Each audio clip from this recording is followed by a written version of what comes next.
Picture this, friends. You're gliding along a paved trail with towering mountain peaks around you. The crisp mountain air fills your lungs, and maybe, just maybe, a family of elk grazing peacefully in a meadow nearby. No car horns, no traffic lights, just you, your bike, and some of the most spectacular scenery on the planet. Today, we're talking about something I'm genuinely excited about, and that's cycling in Banff National Park. I really enjoy exploring areas on bike. We often look for opportunities for ways to explore on bike when we travel, and we certainly love doing it here around home. It's just such a great way to get out in nature and experience the area. Now, I understand that biking isn't for everyone, or it might not be something you've considered for your trip. But if you can or are willing to ride a bike, I invite you to listen fully to today's episode. You might just find a new adventure to add to your itinerary. You'll often see many of these bike trails mentioned in my pre-built Banff itineraries, since I feel like they are such a great way to explore. Now let's get into this episode. Whether you're planning to bring your own bikes or rent them locally, whether you're looking for a gentle family bike ride or an epic mountain challenge, Banff has something incredible waiting for you. And here's the thing, cycling in Banff isn't just about getting from point A to point B. It's about experiencing the park in a completely different way. You're moving slowly enough to really take in the scenery, but fast enough to cover some serious ground. Plus, you'll often find yourself on paths and roads where there's a good chance of some wildlife sightings. Let's start with what is probably the most well-known bike trail in Banff, the Legacy Trail. Its full name is the Rocky Mountain Legacy Trail. This 26.8-kilometer paved trail connects the town of Canmore to Banff, then all the way to the Bow Valley Parkway. Built to commemorate Parks Canada 125th anniversary, this 3-meter wide trail has some unobstructed views of the Canadian Rockies.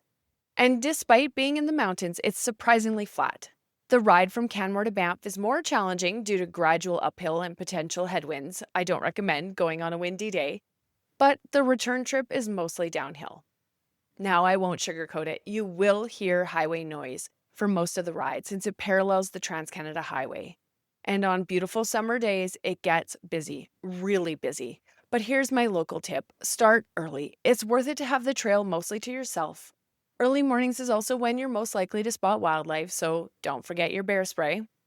If 26 kilometers sounds intimidating, remember you can always take Rome Transit back and do it just one direction. Or you can consider renting an e-bike. And speaking of incredible cycling experiences, let me tell you about one of my absolute favorites, and that's cycling the Bow Valley Parkway during the vehicle closures. From May 1st to June 25th, and then again from August 28th to October 2nd, Parks Canada closes a 17-kilometer section of this scenic road to vehicle traffic. What does this mean for you cyclists? No cars, no traffic noise, just you and the mountains, and, maybe some deer grazing peacefully on the side. This is the same route that takes you to Johnston Canyon, but instead of dealing with parking hassles and crowds, you're experiencing it in the most peaceful way possible. The road is entirely paved, has plenty of spots to pull over, and can even be combined with the hike at Johnston Canyon. It's really an experience in full morning outing rather than just a bike ride. We love riding this at least once a season when the road is closed to vehicles. If we do end up taking our kids, they aren't always up for the full ride. The closure is 17 kilometers, but riding from the town of Banff along the Vermilion Lakes Road onto the Legacy Trail before reaching the Bow Valley Parkway can add another 7 kilometers. So keep in mind that you don't need to ride the entire stretch. You can turn around at any point. The other compromise you'll make is that if you combine it with a hike at Johnston Canyon, you likely won't be at Johnston Canyon very early, so you'll be dealing with a bigger crowd. Finally, if this doesn't feel like something you want to do on your own, you can definitely join a tour, some that allow you to only bike one way. Check the show notes for a link on that. One important note, during May and June, there's also an overnight wildlife closure from 8 p.m. to 8 a.m. So make sure you're timing your ride accordingly, as that closure applies to all human activity, biking, walking, everything. Now, if you are traveling with kids or you're looking for something a little more relaxed or a little less distance, I have some perfect options. My favorite option here is the Sundance Canyon Trail, which combines the best of both cycling and hiking. You'll bike 4 kilometers on a paved trail from the Cave and Basin site to reach the stunning Sundance Canyon hiking trail. Then lock up your bikes and explore a spectacular 2-kilometer loop through the canyon. This trail starts with a fun, gentle downhill from Cave and Basin. It offers beautiful riverside riding, then climbs gradually through the forest to reach the canyon trailhead. The hiking portion includes creek crossings on wooden bridges and passes through lush, moss-covered forest.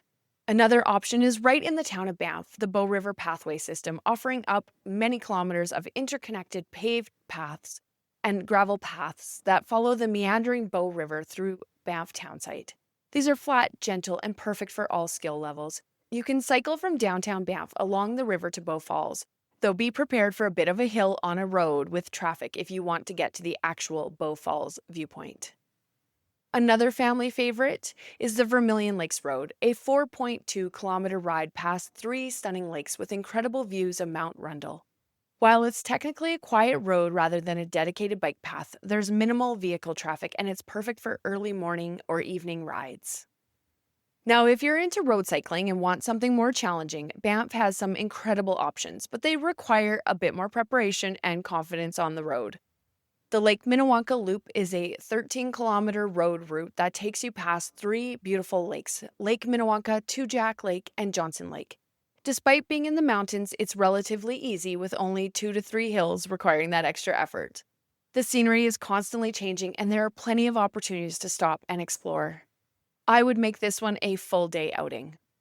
For those who are adventurous or maybe didn't plan ahead on their Moraine Lake shuttle, you can also cycle the Moraine Lake Road. It's 14 kilometers of sustained uphill climbing that rewards you with one of the world's most photographed lakes.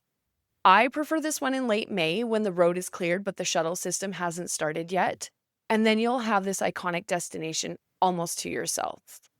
And then there's the ultimate challenge for those truly adventurous ones, and that's sections of the Icefield Parkway. This is considered one of the most beautiful roads in the world, and cycling it would provide an unforgettable experience. My suggestion would be to do this one as a multi-day supported bike tour.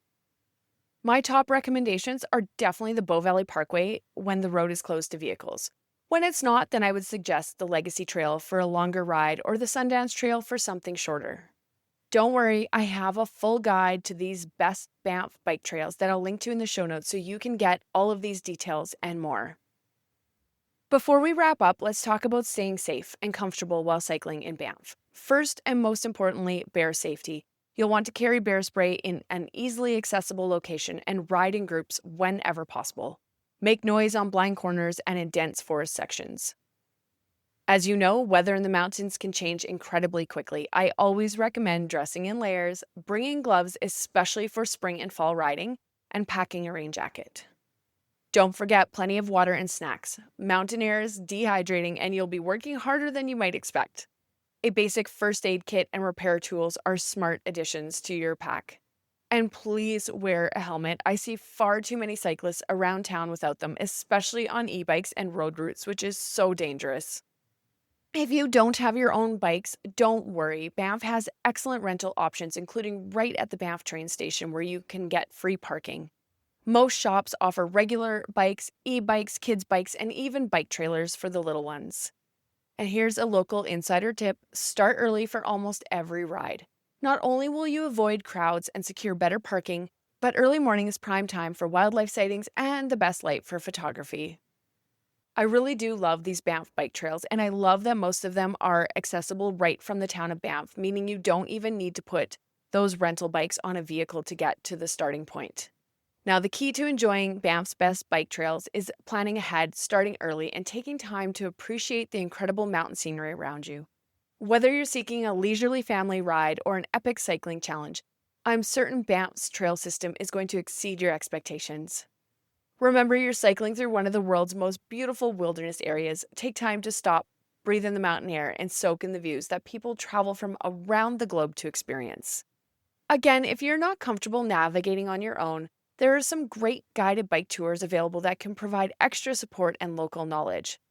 The bottom line, don't see this as transportation. It's an incredible way to experience the stunning mountain scenery. Thanks so much for listening to this episode of the Banff Travel Podcast. If you have an idea for a topic you'd like me to cover, head to banfftravelplanning.com/podcast and send it in. Until next time, happy trip planning, and I'll see you out on the trails.